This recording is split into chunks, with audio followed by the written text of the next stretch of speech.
So if you buy in bulk, you'll buy shipping once and you buy your purchase once. So when I purchased my supplies, I bought it from different candle suppliers, and that is another tip for you guys.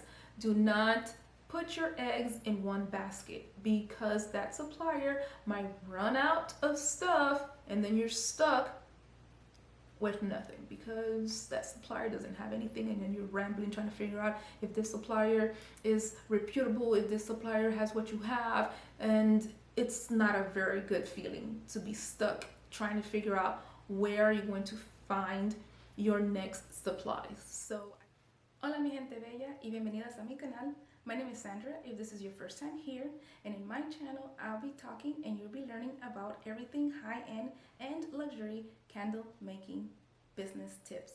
So without any further ado, let's get into the video.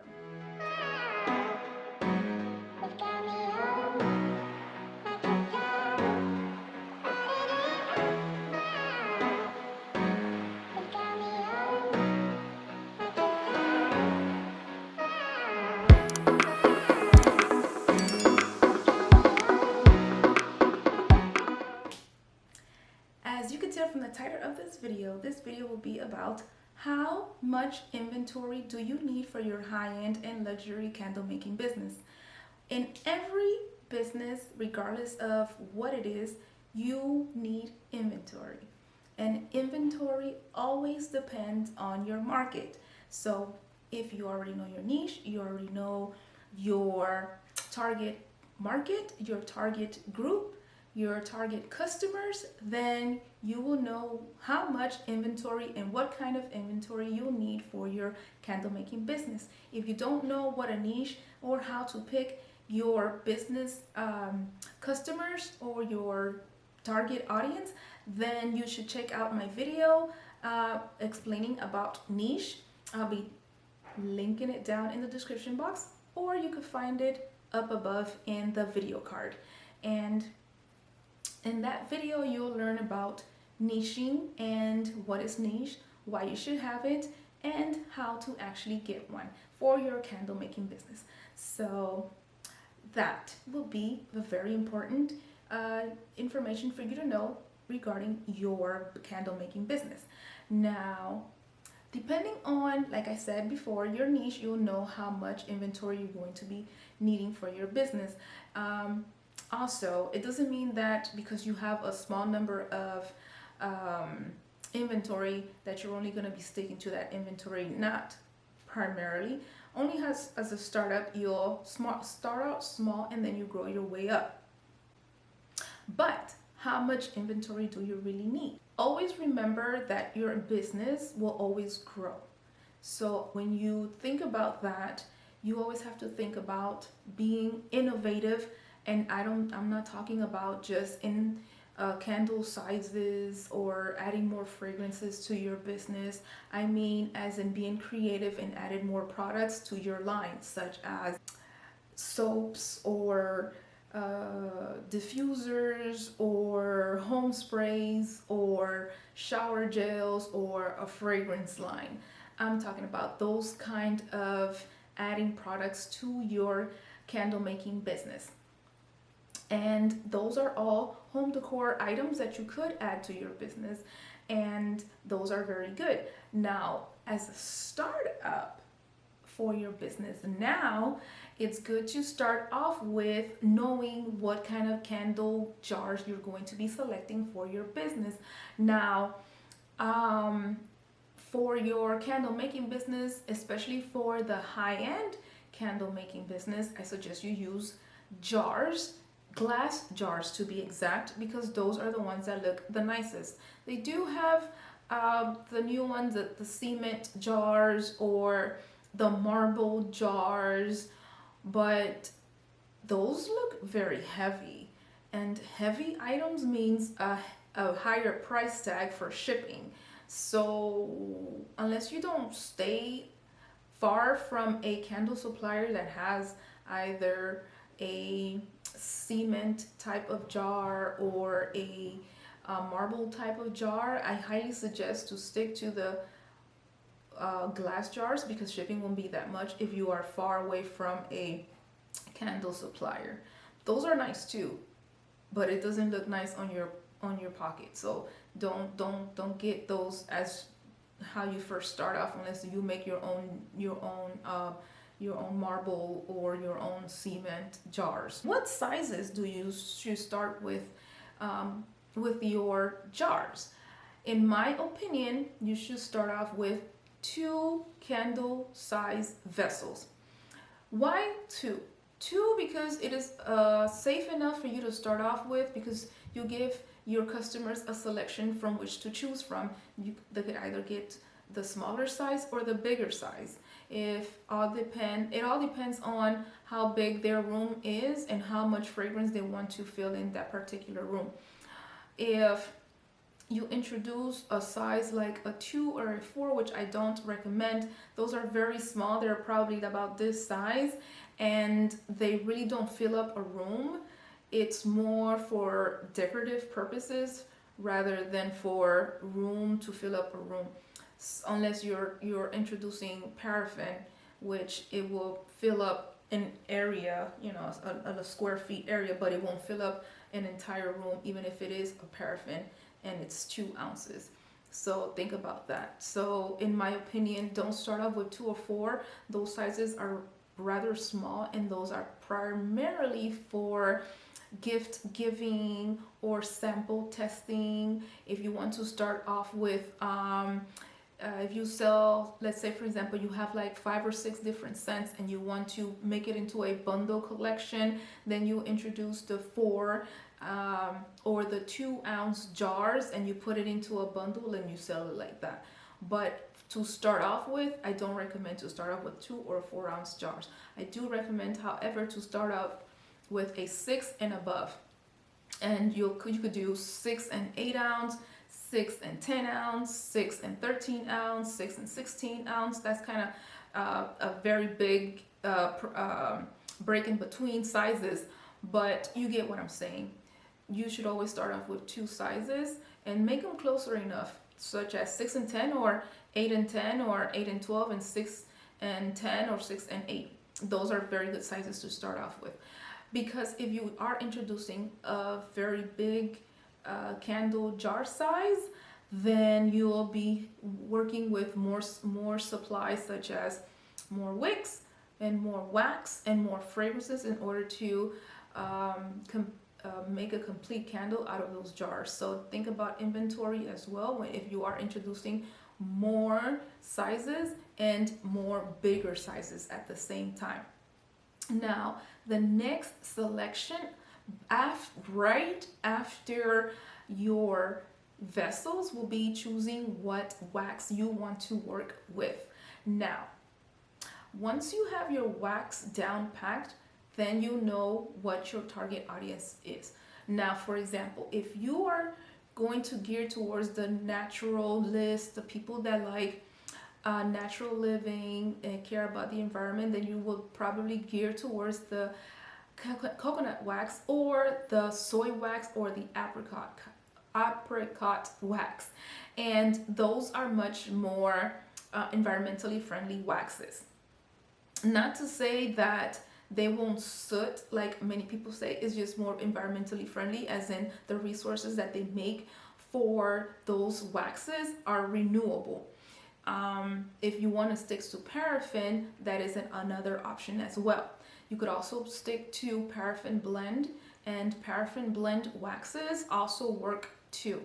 Paraffin blend waxes will be paraffin with soy, paraffin with coconut, or paraffin with apricot. I haven't seen that, but it's probably somewhere out there. Once you pick your wax and you have your vessels, now you go down to your wicks. Now your wicks depend on your wax selection and your candle vessel size. So if, let's say for example, you are going to be choosing the coconut wax. Now if you are going to be choosing coconut wax, in my opinion, you have the best 2 candle wicks that I saw that worked for me are the CDN wick and the wooden wicks. Those worked good with the coconut wax. If you are going with the soy wax, what works well with the soy wax is the eco wicks and the CD wicks. If you are going with the apricot wax, the CDN wick worked very well with that one. If you are going with the all paraffin wax, the HTP, the LX, and the, let me see, the CD. The CD worked okay with it, but primarily the HTP and the LX series. Now, if you're going with a blend of paraffin and soy, where paraffin is the most prominent wax percentage, then I suggest the HTP wax. Whenever there is more paraffin than the other natural wax blend, then HTP will be the best bet in that scenario. If you are going with any of those blends, but the natural wax is much more high percentage in that wax selection, such as a coconut and paraffin or soy and paraffin, and soy is more and coconut is more in those two different scenario waxes, then HTP will not work for those waxes. I mean, it will, but it will mushroom a lot and it will burn inconsistently. And I know HTP wicks tend to fold over, and in the coconut wax it did a lot, so it bended a lot more than usual. So I don't recommend HTP wicks if you are burning wet wax that has a high concentration of natural waxes. What I do recommend for concentrations that have more natural waxes, for the coconut coconut paraffin wax, then the CDN works well, and for the soy and paraffin wax, then the eco wicks works well. Now, how much of those three that we already just spoke about are you going to be needing for your business? For the testing part of your business, your inventory, you'll need 5 cases of each sizes. And this is just for testing, for the candle vessels.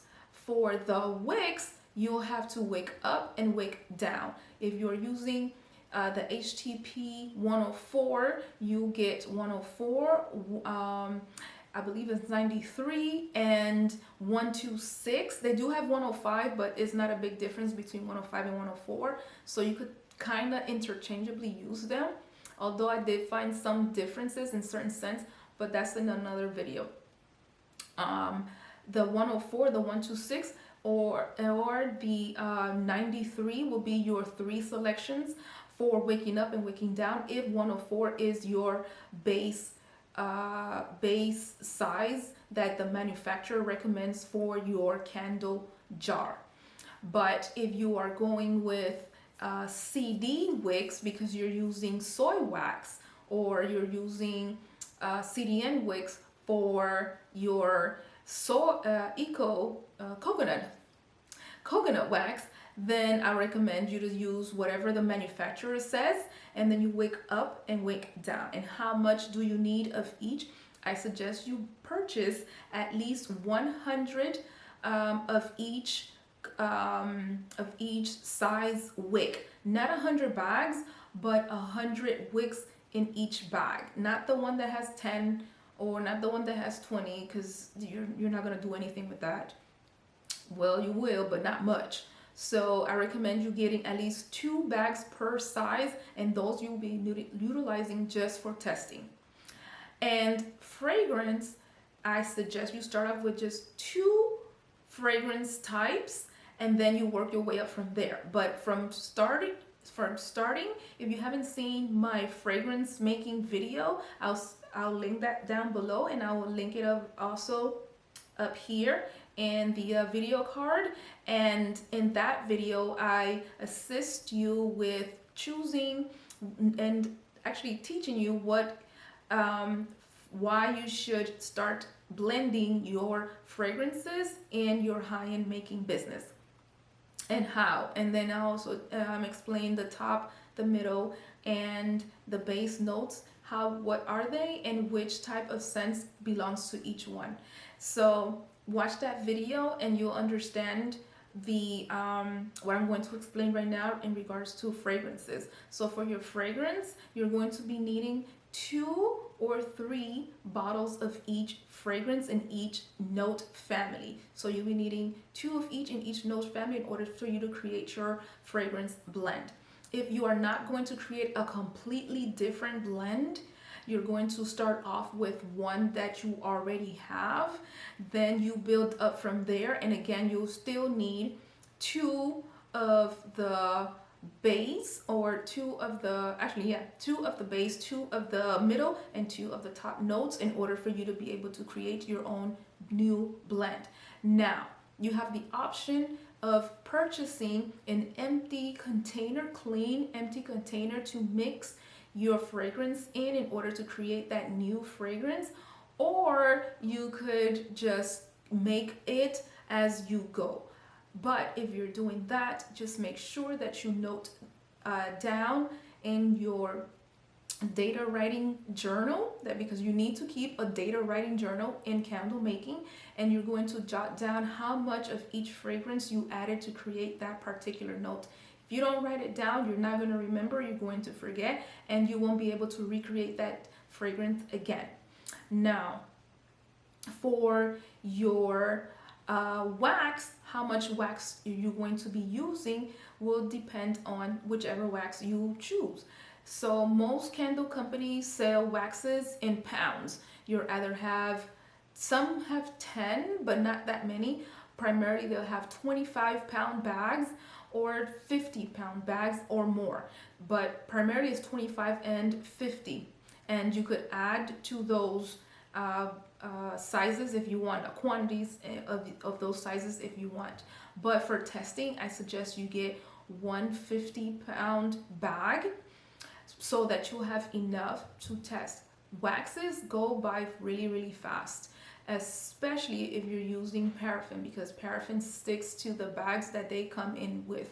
So if you're using soy, or if you're using coconut soy, then those come in flakes and those are easier to maneuver. I highly, highly, highly suggest that you stick with one type of wax when you start off, and then you could branch off with other waxes. I started off with, I said this in my beginner video, that I started off with soy because I wanted to be environmentally friendly. I was told that soy wax was very easy to work with, but it turns out that soy was not what I was looking for. It did not work in my business line and what I was looking to fulfill in my business, so I did not go with soy. Then I went to purchase IGI 6006, and I'm pretty sure you know why. And I purchased that. It was okay. I didn't like it because it had so much issues with I had to re-pour. It didn't adhere very nicely to the jars, and for me, aesthetics is very important. As you can see, like, I come out here looking nice, my nails are done, my hair is done, well, I don't have any makeup, but you know, I look apart, and I want my candles to reflect me. So having IGI 6006 was not me at all. So that was scratched off. So I picked I believe it was a new blend. I started blending my own wax. I started blending soy and paraffin, but I was adding more soy than paraffin because in IGX 6006 there's a higher percentage of paraffin than soy, and I found that I was spending too much money on wax. Why am I purchasing 2 different waxes to make a different version of IGI 6006? So, because I liked the consistency and the color of soy, but I didn't like the inconsistencies of it, and I didn't like the other issues that that IGS 2006 had. So I was making my own blend. It was coming out fine, but I still didn't like it. I wanted to go completely natural, and I wanted a nice looking candle every single time. So that's why I went to the coconut. And coconut, you guys, is a game changer.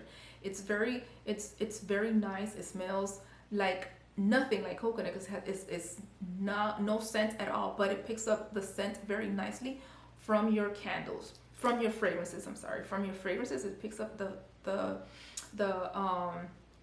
fragrance very nice. So I suggest that you try out coconut if you are going with your candle line with coconut wax. But I do have to give a disclaimer on coconut. The scent, the hot throw is not huge like paraffin. I do enjoy a highly scented candle. The more scent it has, the better. But that was not what I was going for. So I chose coconut, and because I wasn't putting color in my waxes, so I chose coconut, and it worked for me. It is very expensive to purchase coconut wax.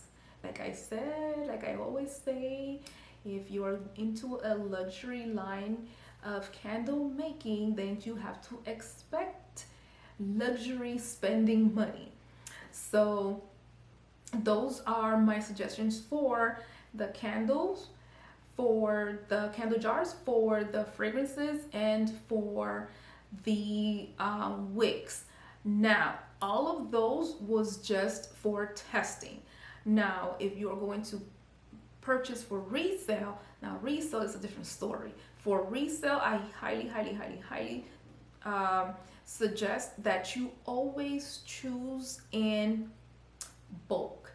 Always purchase your items in bulk when you're purchasing for resale, because it comes out cheaper, and it also, you get more bang for your buck, and you also pay one time for shipping, as opposed to buying little by little and you always purchase items and you're purchasing shipping every single time. So if you buy in bulk, you'll buy shipping once, and you buy your purchase once.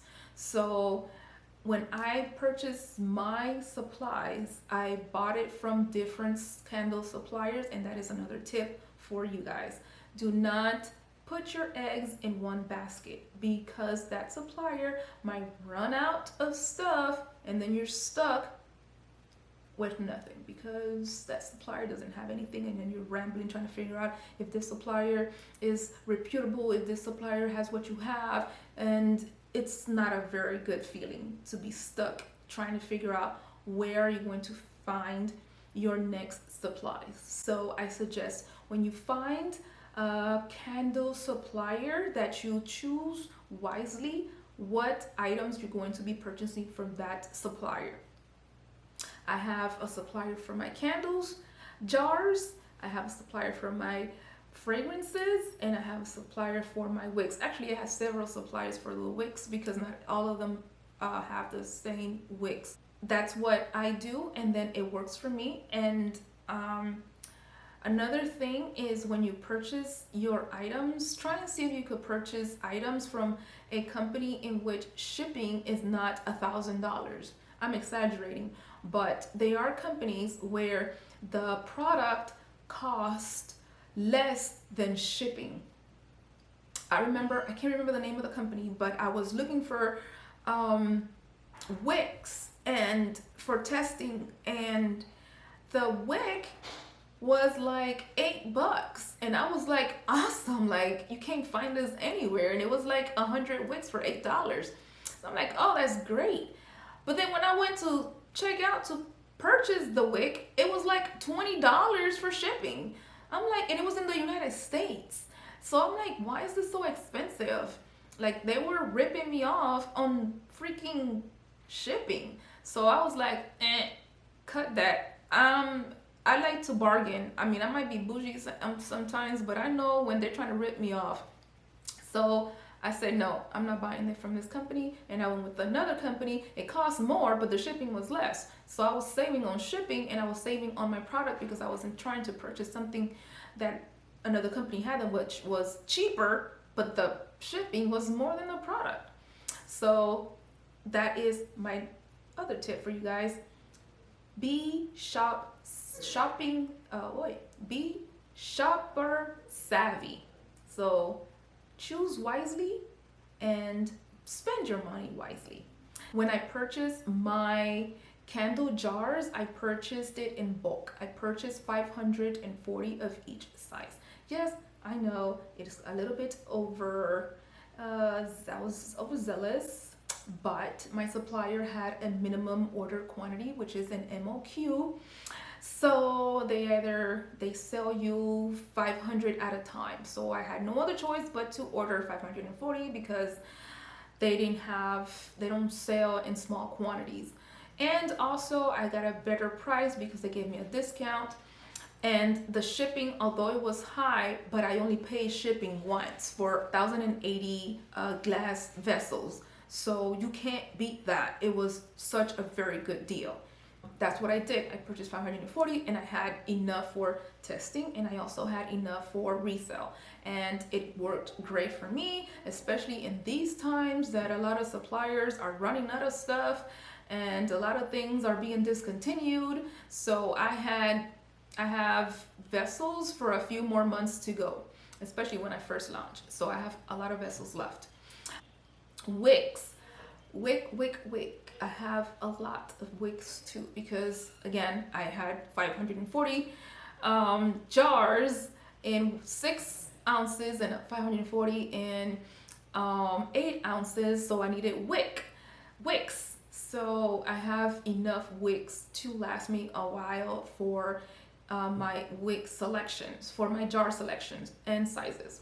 Now for the fragrances, those, if you are buying in bulk, buy in gallons.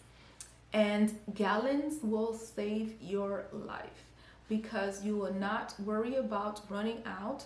And especially when you're blending your scents, you tend to spill some. So if you're buying small bottles, then you'll be wasting your money because then you have to go back and buy more because you don't have enough products for you to make more candles and to use fragrances.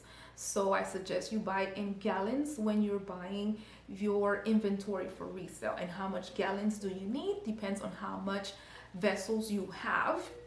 But in my opinion, I will purchase 2 gallons of each scent at a time, and then once you run out of one of those gallons per scent, then you replenish again. The same thing with the wax.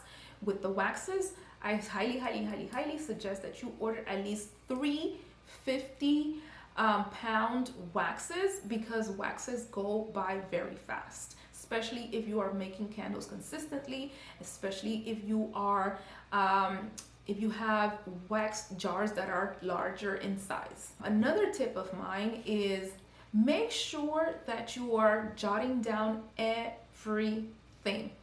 If the wick tunnels, if your wick mushrooms, if your wick is sooting, if your fragrance is not coming out right, if how much percentage of each fragrance you added in your new fragrance, and all of that will be very beneficial. Also the melt pool, how long did it take to reach a melt pool, what is going on with each wax, what is going on with each wick, what is going on with the fragrances, and make sure that you jot those down at every hour or 30 minutes, but an hour works best. So you put in your wax, your fragrance, your wicks, and then you test all of those and make sure that what's going on per size, per fragrance, because you also have to test per size, per fragrance, per wax, per wick. So every wick should have their testing fragrance, every wick should have their testing wax, and every wick should have their testing jar. And also on that note, make sure that you test one variable at a time. Testing is very important in candle making. Test, one variable at a time. So if you're testing for the first time, trying to figure out if this wick works with your wax and your vessel, you are only going to test that one wick with that one wax with that one candle size. You're not going to mix in the fragrance at this time, and you're not going to mix the colors if you're adding colors to your line at this time. You're only going to be testing a plain wick with your plain wax. No color added, no fragrance added, because you need to know the baseline of your wick for that candle jar and for that wax. Once you find that that wick works great with that wax, then you add in one variable, and that will probably be your fragrance. And at what load do you add your fragrance? I suggest you start off with 8%. 8%, because 8% happens to be the one in the middle. Most fragrances, most waxes works between 6 and 10, 6 and 12, because paraffin goes up to 12, 6 and 12, and 8 tends to be in the middle. 12 is too much, but 8 is just enough. So 8% is what I use in my candles. And also, not every fragrance requires you to use 8%. Some require you to use just a little bit more because it is a very light scent. Like the florals are very light, so you require a little bit more with the florals. Now, fragrances that are a lot darker in color, like your cinnamons, like your sandalwood, I just said that, vanilla, those scents are very dark, so those scents require you to use a lot less fragrance, because they are very strong just right out of the bottle. So if you have lighter scents, you could use a little bit more. You could go up to 10%. If your wax that you're using goes up to 10, you could use that. But if you're using the darker color for your fragrances, then you should use a little bit less when you're making your candle. Or you could just stick to 8, start out from there, and work your way up or work your way down to see which one works best for your candle line. To recap, testing, you're buying in bulk. You're buying 5 boxes for your candle vessels. You're buying 5 boxes per fragrance. So if you have 2 size fragrances, you're gonna have 5 per size and 5 per fragrance. Oh my God, I can't speak today. So then for your wax, you'll have 50-pound wax for testing. And for your fragrance, you'll have 2 of each fragrance note. So you could start mixing, or you could just start off with a already pre-made one and you work from there. But you're always going to have 2 per fragrance to test out. For your wick, you're going to have 1 up, 1 down from the suggested manufacturer number for that series, and then you're going to buy at least 100 of each selection. So you have CD8, CD10, CD12, you have 100 in each bag, and that will be used for testing. And I suggest you get 2 for those as well. So 2 8, 2 10, and 2 12, if those are the 3 that you're going to be picking. And you're going to do that per size, because not all jars use the same type of wick. And now for your selections, for your inventory, you'll be using bulk. Bulk will be your best friend. Say it with me. Bulk buying saves money. And you're all about saving, because I'm about saving. So use bulk, buy in bulk. So you'll be buying bulk wax. So once you pick your wax and you have tested it and you found out that that works for you, then you buy it in bulk. How much you're going to be buying? At least 2 to 3 50-pound bags of wax. Then you'll be buying fragrances in gallons, 2 to 3 gallons per fragrance. And if you are buying the wicks, and the wicks, you'll be buying 1,000 wicks per bag. So if you're utilizing your CD8 as your base and CD10 as your base, so you'll be having 1,000 of those in one bag. So you'll be buying at least 3. And the same thing for the CD10, you'll be buying at least 3. So you have 3,000 wicks. You'll have your vessels, and in your vessels, if you're buying in bulk, I suggest you buy 10 at a time if that is how much your supplier allows you to purchase. Because if they don't have like a minimum purchase quantity, then you could purchase 10 of each size and you'll be fine. And if you are buying in bulk, but your supplier requires you to have a minimum quantity for purchase, then you'll probably you adhere to whatever it is. Most likely is a 500 will be the minimum that you could purchase of vessels per that company. And lids do come with some suppliers, but primarily they don't. They might have it available, but it might not come with the actual jar vessel. So I suggest that you look into purchasing lids that actually goes with your candle making line. If you are purchasing, let's say for example, you're into soy, you're into the naturals, and you are gearing your business towards those customers, then maybe a wood wick, not a wood lid, will work for you. The wood wick would also work for you, but I was talking about lids. The wooden lids will work for you in that particular candle business line if you are going towards the natural look. I hope that you enjoyed this video and that it was informative. I do have my candle making business hacks book.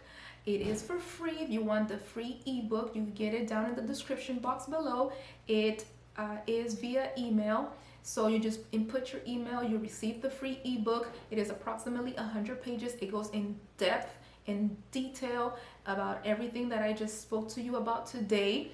And you will be very pleased with the book. It is also available on Amazon. It is $5.99 on Amazon, but you'll be purchasing the actual physical copy of the book. So thank you for tuning in. Thank you for listening. Don't forget to comment, like, and subscribe. And I will see you on my next one. Bye, mi gente bella.